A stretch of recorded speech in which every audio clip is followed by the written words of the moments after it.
오늘은 오직 예수 외에는 아무도 보이지 아니하더라라는 제목으로 하나님의 말씀을 전하도록 하겠습니다.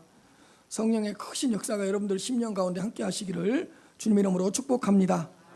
1절 말씀을 보시면 엿새 후에 예수께서 베드로와 야고보와 그 형제 요한을 데리시고 따로 높은 산에 올라가셨더니, 엿새 후에 예수님께서 12제자 중에 베드로와 야고보와 그의 형제 요한, 이 세 명의 제자들을 데리고 따로 높은 산으로 올라가셨습니다. 그리고 2절 말씀에서 그들 앞에서 변형되사 그 얼굴이 해같이 빛나며 옷이 빛과 같이 휘어졌더라. 그 세 명의 제자들 앞에서 예수님의 모습이 완전히 새롭게 변형되셨고 변화되셨습니다. 그들 앞에서 변형되사 예수님의 얼굴은 해같이 빛났습니다. 그리고 예수님께서 입고 계셨던 그 옷은 빛과 같이 휘어졌습니다. 우리는 이 변화된 예수 그리스도의 모습에서 두 가지를 알 수가 있습니다. 첫째로, 예수님은 하나님의 아들, 신성을 지니신 하나님이라는 것을 다시 한번 깨달을 수가 있습니다. 예수님은 갑자기 세 명의 제자들 앞에서 변화되셔서 하나님의 영광을 찬란하게 드러내셨습니다. 육신 가운데 감추어져 있던 하나님의 아들 되심의 영광과 존귀와 위엄을 풍성하게 드러냈습니다.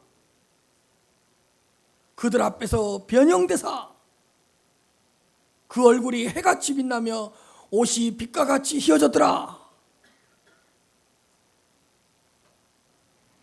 예수님은 참 사람으로 이 땅에 오셨지만 여전히 하나님의 아들로서 신성을 지닌 하나님이시라는 것을 나타냈습니다.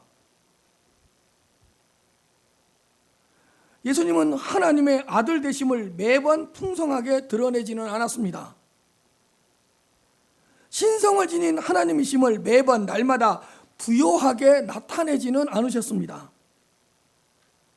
그래서 많은 사람들이 예수님이 참 사람이시라는 것은 인정했지만 하나님의 아들로서 하나님이라는 이 사실은 의심하고 오해하고 인정하지 않으려고 했습니다. 아니, 우리와 동일한 영혼과 육체를 가지신 분이 어떻게 하나님의 아들일 수가 있겠느냐? 봐라, 우리와 동일하지 않느냐? 그런데 어떻게 하나님의 아들이시겠느냐? 사람이면 사람이고 하나님이면 하나님이시지 어떻게 사람이면서 하나님이라고 말할 수가 있느냐? 참 사람이면서 참 하나님, 참 하나님이시면서 참 사람이라는 이것을 우리가 어떻게 받아들일 수가 있겠느냐? 예수님을 참 사람으로서는 인정하려고 했지만 참 하나님으로서는 인정하지 않으려고 했습니다. 그러나 예수님은 여러 가지 기적과 축사와 치유와 하나님의 말씀을 통해서 하나님의 아들 되심을 나타내시고 드러내셨습니다. 그럼에도 불구하고 사람들은 육신의 휘장 가운데 가려진 하나님의 아들 되심, 신성을 지니신 하나님이심을 믿지 않았습니다.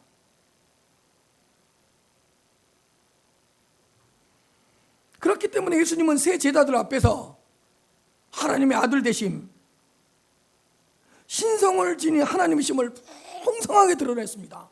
그들 앞에서 변형되사 그 얼굴이 해같이 빛나며 그 옷이 빛과 같이 휘어졌더라. 하나님의 아들 되심의 영광과 신성을 지닌 하나님이심의 그 존귀함과 위엄을 그 세 제자들 앞에서 풍성하게 드러내신 거예요.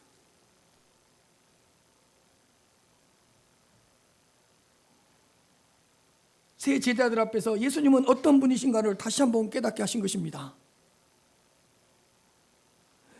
육체라는 휘장 가운데 감추어진 하나님의 영광의 광채를 찬란하고 부요하게 풍성하게 드러내셨습니다.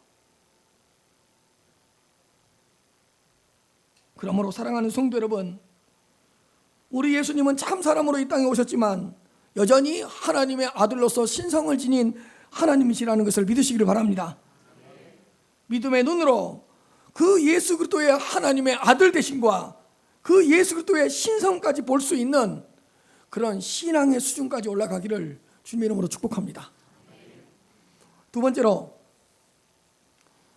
예수님은 세 제자들의 수준에 맞추어 주셨습니다. 예수님은 세 명의 제자들 앞에서 하나님의 영광의 광채를 드러내시고 나타내셨다고 제가 조금 전에 말씀했습니다. 그러나 그것도 하나님의 영광의 광채를 전부 다 드러낸 것은 아닙니다. 신성의 존귀함과 위엄함을 완전히 드러낸 것도 아닙니다. 왜냐하면 제자들은 여전히 나약하고 여전히 부족한 상태에 있었기 때문입니다. 육체의 감각도 한계가 있었고, 뭔가를 인식할 수 있는 지성도, 뭔가를 느낄 수 있는 감정도, 뭔가를 행할 수 있는 의지도 완전하지 않았기 때문입니다. 세 명의 제자들은 여전히 불완전했습니다. 그래서 예수님은 그 세 명의 제자들의 수준에 맞추어서 변화되셨고 변형되신 것입니다. 그들의 육체적인 감각으로 받아들일 수 있을 수 있는 만큼만 드러내시고 나타내신 것입니다. 그러니까 그들 앞에서 변형됐다고 해서 하나님의 영광의 광채가 온전하고 완전하게 완벽하게 드러낸 것은 아니었다, 그런 말이에요. 왜? 그들의 수준에 맞추어서 변형되신 거예요. 왜? 그들이 감당할 수가 없기 때문에, 받아들일 수가 없기 때문에. 그들이 감당할 수 있을 정도만 변형되신 거예요. 그들 입장에서는 너무 황홀하고 너무 완전하고 너무 영광스러운 주님의 모습이었지만 그것조차도 그들의 수준에 맞추어 준 것에 불과했다고요. 만일에 이 세 명의 제자들이 천국에서 주님을 만난다면 이 높은 산 위에서 보여주셨던 주님의 모습과는 전혀 다를 거예요, 아마. 높은 산에서 변형되신 주님의 모습, 그 얼굴이 해같이 빛나고 그 옷조차도 휘어진 그런 영광스러운 모습을 높은 산 위에서 봤지만 천국에서 주님을 만날 때는 이건 상상할 수도 없는 거라고요. 그 높은 산에서 그들이 목격하고 보았던 주님의 모습은 천국에서 만날 주님의 모습에 비하면 아무것도 아니라고요. 왜요? 이 땅에서는 도저히 상상할 수 없는 영광의 광채를 지니고 계시기 때문입니다. 만약에 우리도 천국에서 주님을 만나면 아마 깜짝 놀라고 입이 쩍쩍 벌어질 겁니다. 이 세 명의 제자들도 아마 눈깔이 뒤집힐 겁니다. 와, 우리가 변화산에서, 그 높은 산에서 그 변형되신 주님의 모습을 보았는데 그게 전부가 아니었다는 말이야?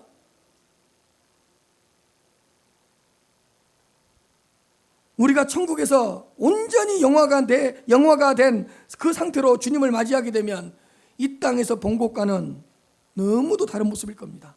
이 땅에서 우리가 목격한 주님의 모습은 아무것도 아닐 겁니다, 아마. 왜? 그들의 수준에 맞추어서 변형되어 주셨기 때문에. 예수님은 그 세 제자들의 수준에 맞추어서 그들이 감당할 수 있을 만큼만 변화되시고 변형되시고 영광의 광채를 드러내셨다는 뜻입니다. 사랑하는 성도 여러분, 우리의 수준에서 맞추어 주시고 나타내 주시는 주님을 찬양합시다. 우리의 눈높이에 맞추어서 드러내시고 가르쳐 주시고 우리를 축복해 주시는 그 주님을 경배합시다. 우리의 수준을 아시고 우리의 수준에 맞게 알려주시고 우리의 수준에 맞게 만나주시고 우리의 수준에 맞게 깨우쳐 주시는 주님께 영광을 올려드립시다. 이 두 가지 교훈을 얻을 수가 있는 거예요. 그러니까 이 세 명의 제자들도 이렇게 영광스러운 주님의 모습을 봤지만 천국에서 만날 주님의 모습과 비교하면 너무 다르니까 깜짝 놀라 잘 빠질 거라니까요. 상상할 수 없는 영광의 광채를 지니고 계신 분이기 때문에. 그러니까 기대하시라, 개봉박두. 상상할 수도 없는 모습이거든. 그런데 이 땅에서는 예수님께서 그 제자들의 수준에 맞추어서 이렇게 드러내 보이시고 나타내 주셨거든요. 그러니까 우리에게도 맞추어서 보여주시거든요. 그러니까 그게 전부라고 생각하면 안 돼. 3절입니다. 그때 모세와 엘리야가 예수와 더불어 말하는 것이 그들에게 보이거늘, 바로 그때에 모세와 엘리야가 영광스러운 예수님과 대화를 나누고 얘기를 나누는 모습을 목격했습니다. 모세는 정말 행복했을 것 같습니다. 왜요?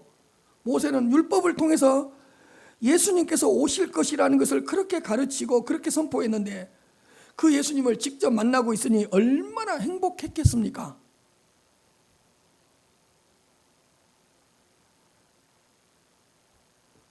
그 율법을 통해서 예수님의 구원 사역을 전파했는데 그 자여신의 사역이 헛되지 않았다는 것을 확인하고 얼마나 기뻐했겠습니까? 왜?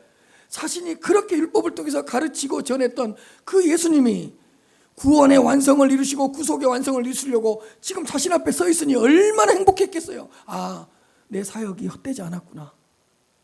내가 가르친 것이 헛되지 않았구나. 주님께서 정말 오셨구나. 얼마나 황홀했겠어요. 엘리야 선지자도 행복했을 것 같습니다. 왜요? 엘리야 선지자도 그 능력과 기적으로 타락한 백성들을, 그 타락한 민족들을 일시적으로는 돌이키게 했거든요. 그러나 자신 앞에는 누가 있냐?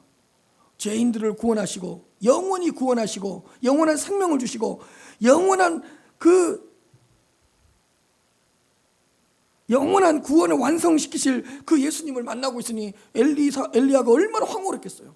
자신도 능력과 기적을 통해서 백성들을 돌아오게 만들고 사람들을 막 돌아오게 만들었는데 그 죄인을 완전하게 구원하시고 그 죄인들을 완전하게 회복시키실 주님을, 영원히 회복시키실 그 주님을 만나고 있으니 얼마나 놀랐겠어요. 엘리야 선지자도. 자신은 빛을 비추는 선지자였는데 빛 자체이신 그분과 본인이 얘기를 나누고 있으니 얼마나 감격했겠습니까? 얼마나 황홀했겠습니까?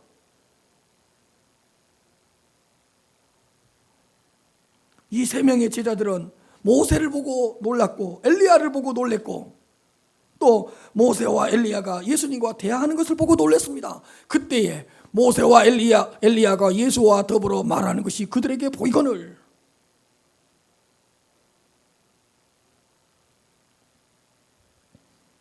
여러분, 예수님이 하나님의 아들이 아니었다면 어떻게 모세, 엘리와 선지자와 대화를 했겠습니까? 수백 년 전에 죽은 그 모세와 수백 년 전에 죽은 엘리야와 어떻게 대화를 할 수가 있었겠어요? 예수님께서 하나님의 아들이 아니시라면. 그러니까 또 이런 헛소리 하지 말아요. 모세가 천국 갔을까요? 천국 안 갔으면 어떻게 하면 나와요? 또 선지자들은 천국에 갔을까요? 이런 쓸데없는 소리 하지 말아요. 천국이 없는데 어떻게 예수님과 대답을 해요? 얼마나 확실한 표징이에요. 또 모세는 가나안 땅에 들어가지 못하고 모압 땅에서 죽었는데 과연 천국에 들어갔을까요? 지금 예수님이 모세와 엘리야하고 이야기하고 있잖아요.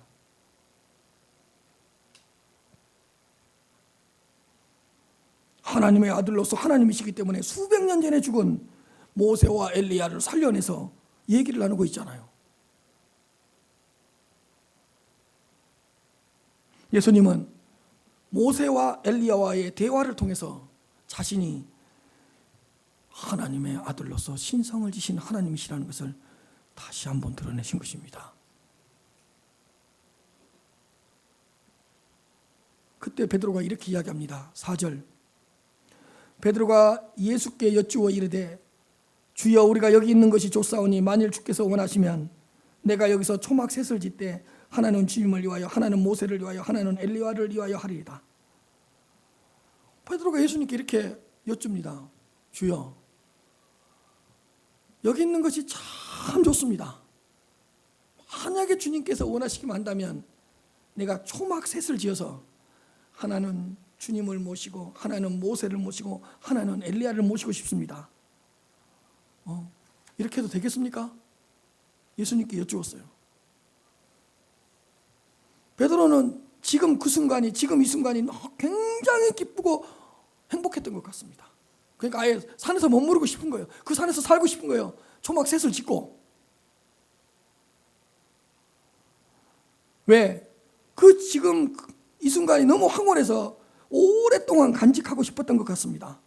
이런 거 보면 베드로에게는 어떤 순수한 열정이 있고 순수한 신앙이 있고 순수한 열심이 있어요. 너무 좋으니까 예수님 뭐 하려고 산 밑으로 내려갑니까? 뭐 하려고 그 땅에 내려가려 그럽니까? 그냥 내가 초막 셋을 지어 드릴 테니까 그냥 우리끼리 여기서 살죠. 이런 식으로 나오는 거예요. 어린아이처럼 순수한 열정이 있고 순수한 마음이 있다니까 베드로에게. 그러나 여기에는 베드로의 영적 무지가 담겨져 있습니다. 영적 무지가 그대로 드러나고 있습니다. 왜냐하면 이 베드로는 예수님께서 변형되신 이유와 목적을 전혀 지금 깨닫지 못하고 있기 때문입니다. 예수님은 마태복음 16장 21절에서 나는 고난을 받고 죽임을 당하고 3일 만에 살아나야 될 것이라고 이미 말씀해 주셨습니다. 그것이 구속의 길이고 그것이 구원의 과정이라는 걸 이미 베드로와 세 제자들에게 알려주셨습니다. 나는 고난을 받고 죽임을 당하고 3일 만에 부활해야 된다. 그래야지만이 너희들의 구원을 완성시킬 수 있다. 이렇게 말씀해 주셨거든요. 그러나 베드로는 그 예수님의 말씀을 전혀 기억하지 못했습니다. 뭐 하려고 고난을 받고 뭐 하려고 십자가에 죽으시려고 합니까? 그냥 아예 내려가지 말고 여기서 그냥 초막 셋을 짓고 우리끼리 살죠. 이러고 있는 거예요. 고난을 당하시고 십자가에서 죽으시고 부활하셔서 구원을 완성시킬 그 예수 그리스도의 구속의 길, 구원의 길을 가로막고 있고 또 방해하고 있잖아요. 여러분, 베드로의 말대로 예수님께서 산 위에서 초막 짓고 거기서 거하버리고 살아버린다면 어떻게 구원의 사역을 이루고 있고 어떻게 십자가를 지고 구속의 길을 걸어갈 수가 있겠어요? 그런데 베드로는 어린아이처럼 순수한 면이 있기 때문에 뭐 하려고 산 밑으로 내려가서 십자가 지고 뭐 하려고 산 밑으로 내려가서 죽으시려고 하십니까? 내가 초막셋 지어줄 테니까 우리 그냥 여기서 살죠. 순수함은 있었지만 영적으로 무지한 거죠. 여러분, 예수님께서 그 세 명의 제자들 앞에서 변화되신 목적이 뭐죠? 나는 하나님의 아들로서 하나님이시다. 하나님이다. 그러나 나는 십자가에서 스스로 죽어야 된다. 보여주세요. 스스로 나는 십자가에서 죽는다. 그러니까 하나님의 아들이지만 나는 십자가에서 죽어야 된다는 걸 하나님의 아들의 광채를 보여주셨잖아요. 그리고 나는 하나님의 아들로서 하나님이기 때문에 너희들을 위한 죽음을 피할 수 있다. 그러나 죄인들을 구원하기 위하여 나는 십자가에서 죽어야 된다. 나는 억지로 순종하고 억지로 죽는 게 아니다. 나는 자원에서 순종하고 자원에서 십자가에서 죽는다. 너희들을 구원하기 위해서. 이걸 가르쳐 주려고 변화되셨는데 예수님께서 변화하신 목적을 전혀 깨닫지 못하고 있는 거예요.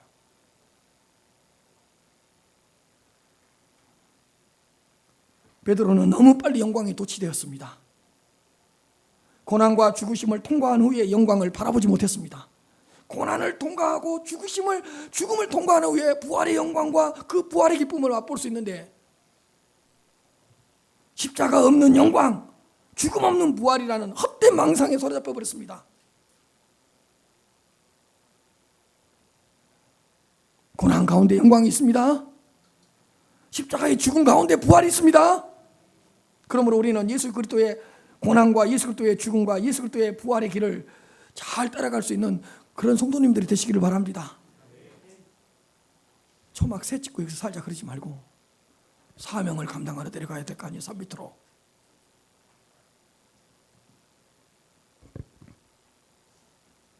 오절 말씀입니다. 말할 때에 호련히 빛난 구름이 그들을 덮으며 구름 속에서 소리가 나서 이르시되 이는 내 사랑하는 아들이요 내 기뻐하는 자니 너희는 그의 말을 들으라 하시는지라. 베드로의 말이 끝나기도 전에 호련히 빛난 구름이 그냥 제자들을 덮어버렸습니다. 그냥 빛난 구름이 쫙 몰려와서 3명의 제자들을 확 덮어버렸습니다. 그리고 덮어놓고 다 구름 속에서 이렇게 하나님의 음성이 들립니다. 이는 내 사랑하는 아들이요 내 기뻐하는 자니 너희는 그의 말을 들으라. 빛난 구름이 제자들을 덮어버렸어요. 그리고 그 구름 속에서 하나님의 음성이 들리는 거예요. 이는 내 사랑하는 아들이요 내가 기뻐하는 자니 너희는 그의 말을 들으라. 하나님의 음성이 들린 거예요. 이 하나님의 음성을 통해서 예수님이 어떤 분이신가를 다시 한 번 더 가르쳐 주시는 거예요. 예수님은 내 사랑하는 아들이라고 말씀해 주셨는데, 이건 아들이라는 개념은 그 당시에 왕이었어. 왕. 언약의 관점에서 아들은 왕직을 상징해요.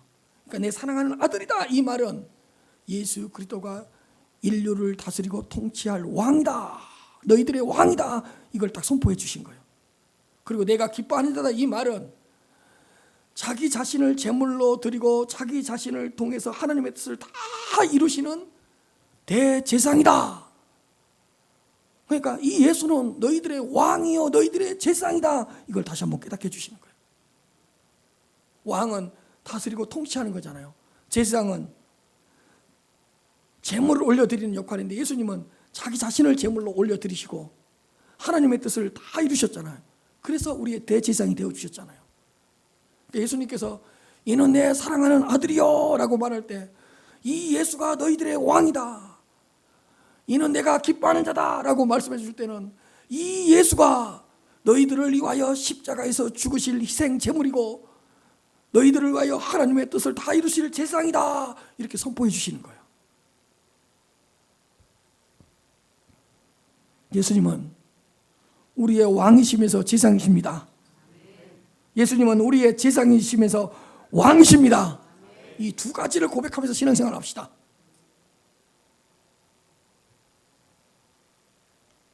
예수 그리스도는 나의 왕이시오. 예수님만이 나를 대신하여 자기 자신을 제물로 드리신 참 제사장이요 진정한 대제사장님이십니다. 이렇게 고백할 수 있어야 돼요. 여러분들은 그동안 이는 내 사랑하는 아들이요 라는 의미를 어떻게 받아들였어요? 이는 내가 기뻐하는 자다, 이 말씀의 뜻을 어떻게 받아들였냐고. 우리의 왕이십니다. 우리의 제사장이십니다. 예수님이 누구신가를 이렇게 깨닫고 나가야 돼, 신앙생활하면서. 그런데 그 다음에 음성이 이거잖아요. 너희는 그의 말을 들으라. 너희는 그의 말을 들으라.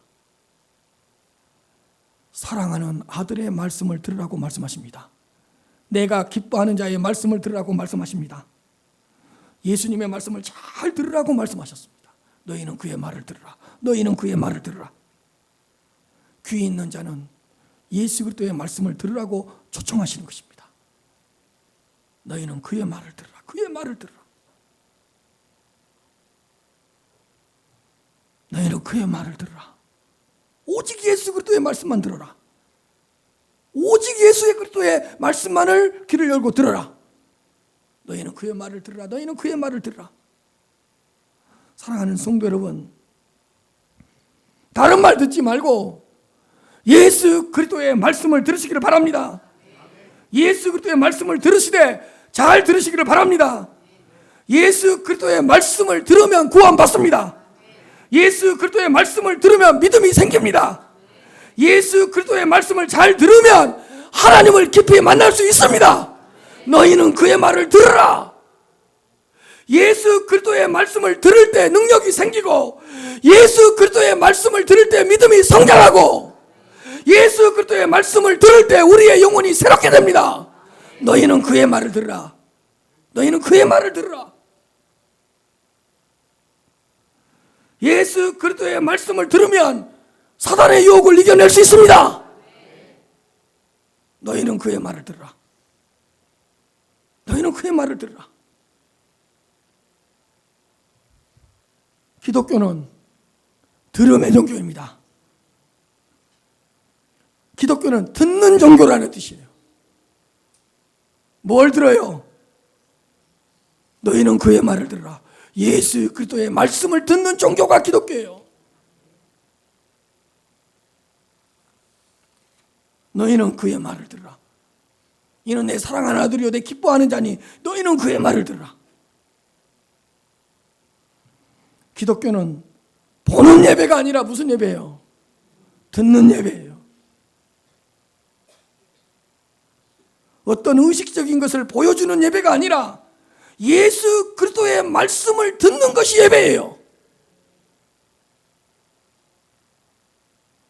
예수 그리스도의 말씀을 듣는 예배가 좋은 예배입니다. 예수 그리스도의 말씀만이 선포되는 예배가 영적인 예배입니다. 예수 그리스도의 말씀을 들으면 내 안에 혁명이 일어납니다. 예수 그리스도의 말씀을 들으면 내 가정 안에 혁명이 일어납니다.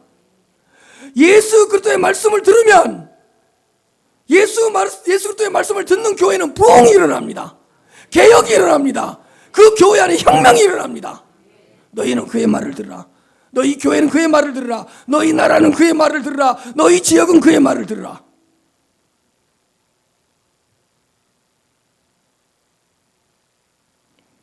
예수님의 말씀이 들려지는 지역에는 개혁이 일어난다니까요. 예수님의 말씀을 잘 듣는 나라는 경제 부흥이 오고 도덕 부흥이 오고 문화 부흥이 오고 정치 부흥이 옵니다. 예수 그리스도의 말씀을 듣는 그 나라에 교회에 부흥만 오는 것이 아니라 말씀이 들려지는 그 나라에는 도덕적인 것도 부흥이 되고 문화적인 것도 부흥이 되고 정치도 부흥이 되고 경제도 부흥이 됩니다.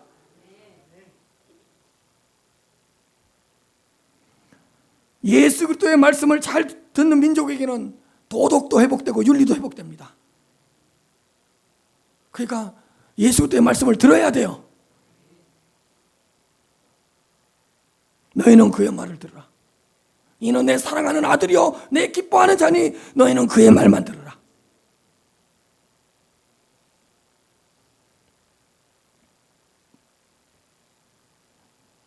예수님의 말씀이 들리는 순간 내 안에 놀라운 일이 일어납니다.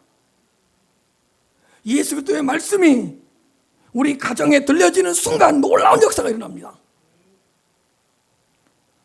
예수 그리스도의 말씀이 내 사업장에 들려지는 순간, 내 직장에 들려지는 순간 놀라운 일이 일어납니다. 너희는 그의 말을 들으라.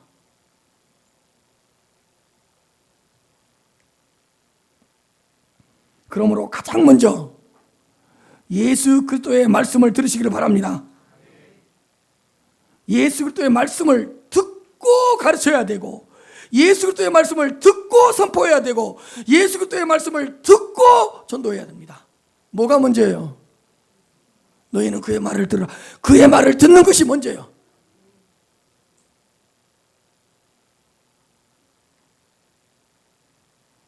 어떤 분이 그래요. 나는 5년 동안 10년 동안 신앙생활을 했는데 신앙이 안 자라요. 왜 안 자라요? 예수 그리스도의 말씀을 듣는 일에 게을리했잖아요.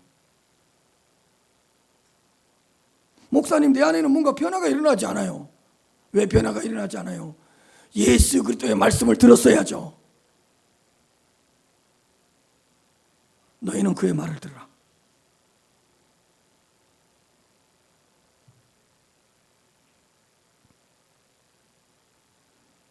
예수 그리스도의 말씀을 듣는 일에 열심을 내시기를 바랍니다.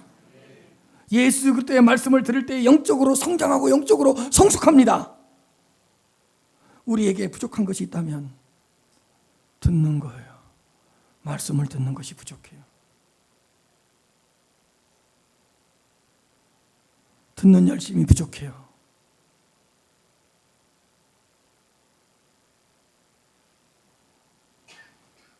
말씀을 듣는 귀가 열려야 입이 열려요. 여러분, 하나님은 내 입을 열기 전에 뭘 먼저 열어주시죠? 귀를 열어주세요. 마가복음 8장에 듣지 못하고 말을 더듬는 자가 있어요. 예수님께서 어디를 먼저 열어주실 것 같아요? 귀여요.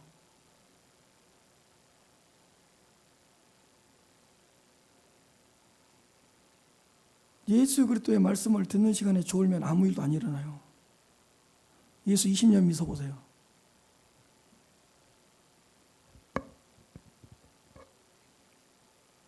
그러나 2년, 3년만 믿어도 예수 그리스도의 말씀이 들리고 예수 그리스도의 말씀을 들으면 그 영혼 안에 놀라운 일이 일어나요. 여러분, 중세 시대를 영적 암흑기라 그럽니다. 중세 시대를 암흑기라 그래요. 그 중세 천년의 시대를 암흑기라 그래요. 경제가 나빠서요? 교육이 이루어지지 않아서요? 정치가 혼란해서요? 문화가 타락해서요? 그런 거 아니에요. 중세 시대 때는 예수 그리스도의 말씀이 없었습니다.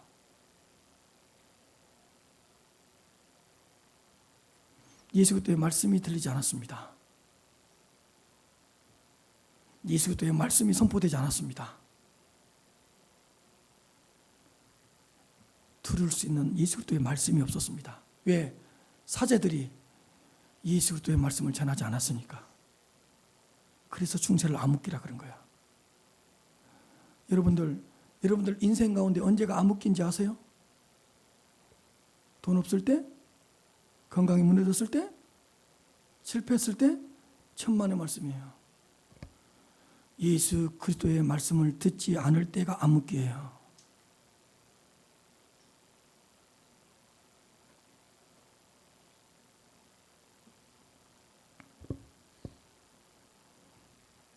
그러니까 지금도 마찬가지죠. 들을 말씀이 없다고 말하면 목회자 잘못이죠. 예수님의 말씀을 듣고 싶은데 예수님의 말씀이 없대요. 이 말은 목사님들이 예수 그리스도의 말씀을 전하지 않고 딴소리만 하니까 들을 말씀이 없어. 이건 목회자 책임이에요. 근데 들을 귀가 없는 건 누구 책임이에요? 여러분들 책임이에요.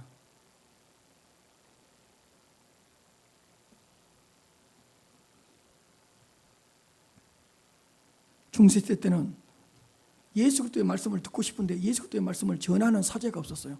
그래서 들을 말씀이 없었다니까요. 사실 그때는 들을 귀도 없었어요.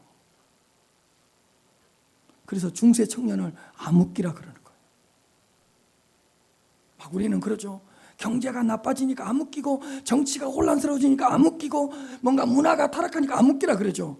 아니에요. 예수 그리스도의 말씀이 없으면 암흑기인 거예요.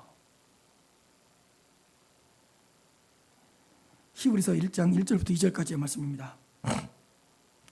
옛적의 선지자들을 통하여 여러 부분과 여러 모양으로 우리 조상들에게 말씀하신 하나님이 이 모든 마지막 날에는 시작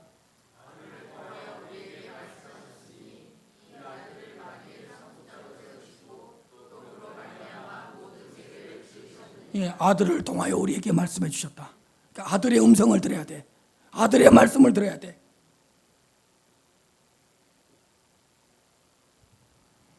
로마서 10장 17절입니다. 믿음은 들음에서 나며 들음은 뭐라고요? 그리스도의 말씀을 들을 때 믿음이 들어온다고. 믿음은 들음에서 나고 들음은 그리스도의 말씀. 뒤에서부터 읽으면 그리스도의 말씀을 들을 때 믿음이 생긴다. 그리스도의 말씀을 들을 때 믿음이 성장한다. 요한복음 10장 27절에서 28절이에요. 내 양은 내 음성을 듣는다. 나는 하나님의 말씀을 듣는 것이 너무 좋아요. 나는 예수님의 말씀에 아멘이 돼요. 예수님의 자녀예요. 예수님의 양이에요. 왜? 내 양은 내 음성을 들으며 나는 그들을 알며 그들은 나를 따르느니라. 내가 그들에게 영생을 주노니 영원히 멸망하지 아니할 것이요 또 그들을 내 손에서 빼앗을 자가 없느니라. 내 양은 내 음성을 듣는다.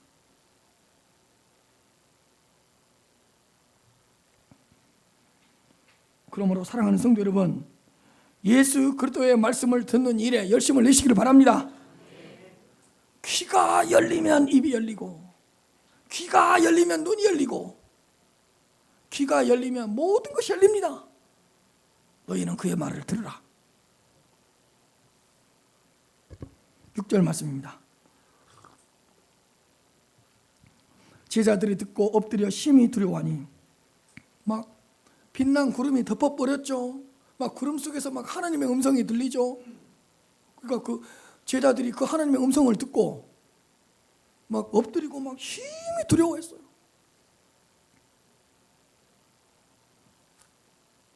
(7절이에요) 예수께서 나와 그들에게 손을 대시며 이르시되 일어나라 두려워하지 말라 하시니 딱 예수님께서 심히 두려워 떨고 있는 그 제자들에게 가까이 오셔서 손을 대시면 다 어루만져 주시는 거예요. 그리고 이렇게 위로해 주시는 거예요. 일어나라, 두려워하지 말라.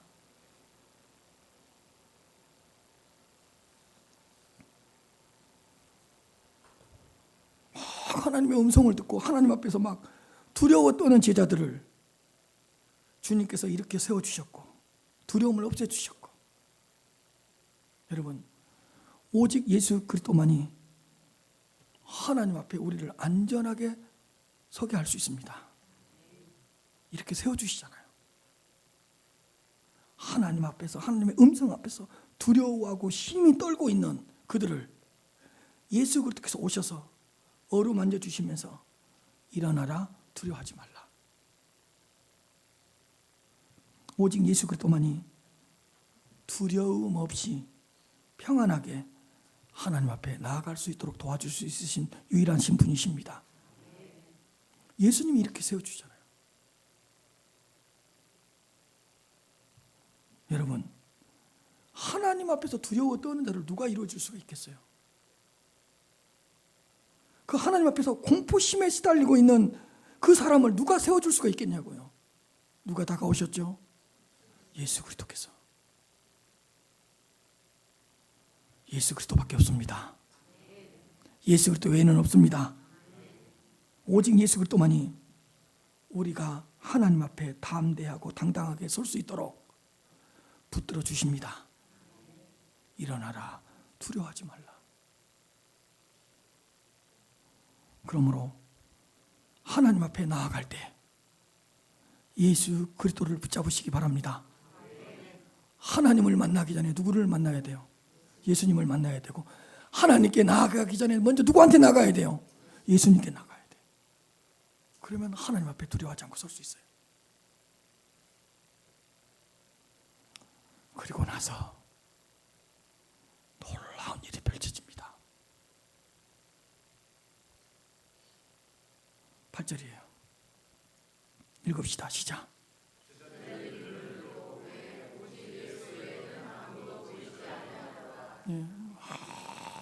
구름 속에서 하나님의 음성을 듣고 부들부들 떨고 있는 거예요. 막 무서워서 그냥 엎드려서 그냥. 근데 예수 그리스도께서 딱 오셔서 어루만져 주시고 위로해 주시는 거예요. 두려워하지 말라, 일어나라. 그리고 나서 딱 평안을 가지고 마음의 안정을 취하고 눈을 들어서 딱 봤는데, 따라서요, 오직 예수 외에는 아무도 보이지 아니하더라. 오직 예수 외에는 아무도 보이지 않았습니다. 모세도 보이지 않았습니다. 엘리야도 보이지 않았습니다. 아무도 보이지 않았습니다. 오직 예수님만 보였습니다. 제자들은 눈을 들고 오직 예수님만 바라보았습니다. 오직 예수님에게만 초점을 맞추었습니다. 오직 예수님께만 집중했습니다. 예수 외에는 아무도 보이지 않더라.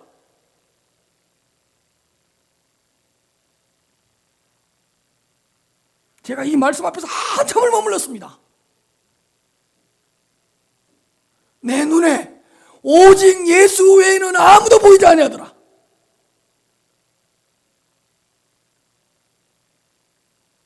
오직 예수님만 보이더라.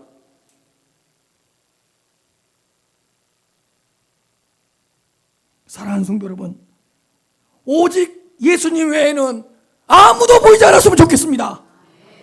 오직 예수님만 보이면 좋겠습니다. 이 땅의 모든 것은 다 사라지고 없어집니다. 모세도 사라지고 엘리야도 없어집니다. 그러나 오직 예수님만이 영원하십니다. 오직 예수님만이 사라지지 않습니다. 오직 예수님만이 어제나 오늘이나 내일이나 영원토록 동일하신 분이십니다. 오직 우리의 눈에는 예수님만 보이면 됩니다. 오직 예수에는 아무도 보이지 않더라.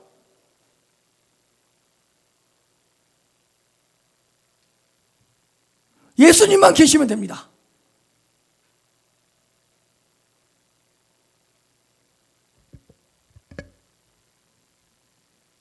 오직 예수 외에는 아무도 보이지 않더라. 저한테 너무 충격적으로 다가왔어. 나는 너무 많이 보이거든요. 너무 많이 보이니까 염려가 되고, 너무 많이 보이니까 염려가 근심이 되고, 너무 많이 보이니까 두려워지더라고. 그러나 누구만 보이면, 오직 예수님만 보이면 평안이 찾아오고 평강이 찾아오고.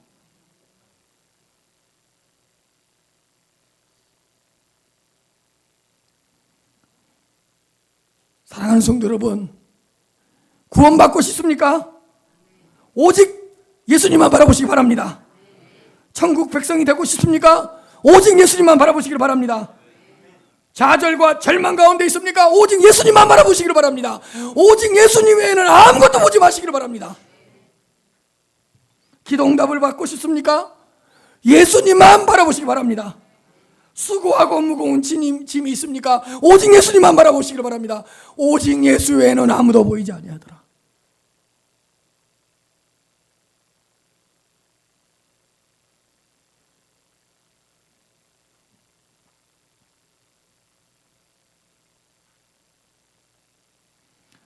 히브리서 12장 2절 3절입니다. 믿음의 주요 또 온전케 하시는 이인 예수를 바라보자. 예수를 바라보자. 그는 그 앞에 있는 기쁨을 위하여 십자가를 참으사 부끄러움을 개치 아니하시더니 하나님 보좌 우편에 앉으셨느니라. 너희가 피곤하여 낙심하지 않기 위하여 죄인들이 이같이 자기에게 거역한 일을 참으신 예수를 생각하라. 예수를 바라보자. 예수를 생각하자. 너희들을 피곤치 않게 하고 너희들을 낙심하지 않게 하려고 그 죄인들의 거역과 죄인들의 모든 고난을 참아내시고 이겨내신 예수를 생각하라.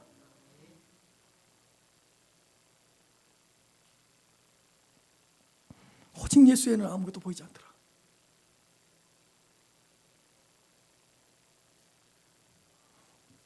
예수는 안 보이고 다른 건 다 보이죠.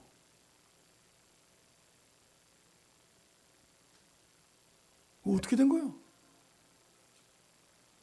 예수는 안 보이고 다 보이네. 저주예요, 저주.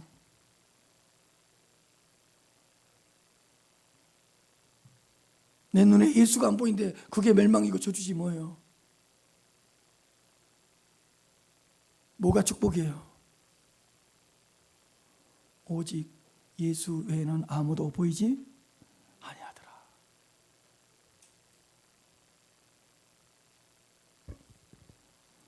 성령 충만하고 싶습니까?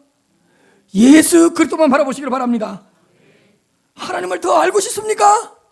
예수 그리스도를 바라보시기를 바랍니다. 뭔가 회복되고 싶습니까? 당신을 위하여 고난받으신 예수만을 바라보시기를 바랍니다. 살고 싶습니까? 당신을 위하여 십자가에 죽으신 예수 그리스도를 바라보시기를 바랍니다. 능력 받고 싶습니까? 이겨낼 힘이 필요합니까? 당신을 위하여 부활하신 예수 그리스도만을 바라보시기를 바랍니다. 충만하고 싶습니까? 보혜사 성령을 보내주신 예수 그리스도만을 바라보시기를 바랍니다. 오직 예수 외에는 아무도 보이지 않더라. 막 우리 교회에 와서 목사님 보여버리고 막 집사님들 단점 보여버리고 교회가 이러네 저러네 그런 거 보지 말고 우리 교회에서는 누구만 보여야 돼요? 오직 예수만 보여야 돼요. 목사님이 보이는 것이 아니라 목사님을 통해서 누가 보여야 돼요? 오직 예수만 보여야 돼요. 다른 것 보이면 시험에 듭니다. 다른 것 보이면 실족합니다. 목사 보지 마세요. 저 보지 마세요. 5초 이상 보지 마세요. 부담스러워. 왜? 뭔가 단점과 약점과 내 부족함이 드러날까 봐. 제가 이 말씀 앞에 정말 한참을 넘어서 오직 예수에는 아무도 보이지 않더라.